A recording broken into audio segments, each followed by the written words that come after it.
wine tasting is entirely subjective. So what you taste and what I taste and what I smell and what you smell are completely different. So there's no right or wrong answer to anything. There is a way that you can taste wine properly, to aerate it in your mouth and make a slurpy noise. If you don't mind me sticking my nose in that glass, we can talk about this and see what we get from it. So this is Chardonnay, which we grow on the hill behind us. Okay, so smell that. What do you smell? Sharpness. Good answer. Yeah. Does it remind you of any of a fruit? Perhaps if you sliced a green apple in half, perhaps. That's characteristically what you'd expect from a Chardonnay. Is a green apple kind of smell. Also, maybe some. At some point, I think, because this is a young wine, it's not been released yet. This is straight out of the tank. You're going to get some melon in there also, and which is, you might pick up a little bit of maybe cantaloupe melon, maybe a little bit.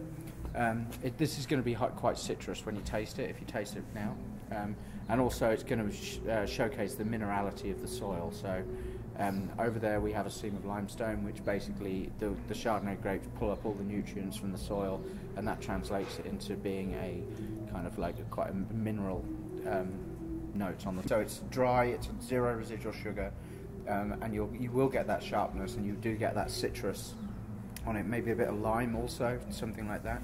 Whereas something like this, which is a Vidal, which is sweet or semi-sweet, is going to have a much more muted nose. This is an American hybrid. This is called Vidal Blanc. Vidal we can grow pretty much anywhere. This side of the road is different soil to that over there where we grow our Chardonnay. Just a very, very subtle nose, but and nowhere near as complex. So on the mouth, equally, you're not going to have loads of different things going on in your mouth. What you're going to get is that. Do you see what I mean? It's like much more base, right? Which is how the sweet wines tend to be. But as far as tasting it, which is your original question, since I've babbled, that's the correct way to taste it. So you basically just stick the tongue on the roof of your mouth, and then you aerate it through the mouth. So you get a front palate, a mid palate, and a back palate. Well, this is, even though it's nothing like winter today, typically all the barn events are winter barn events. So we have like soups in the cellar in November, and then we have chilly winter days in January. We change what we do in February every year. This year it was Passionate About Pasta. Last year it was Sip and Sliders, and March is always Chowder Fest, and then April onwards we have music on a Sunday without a food kind of lead to it. So it's always bluegrass music on a Sunday. Matt Hutchinson upstairs is local. Everyone I pick is local musicians, Baltimore or Delaware or into PA.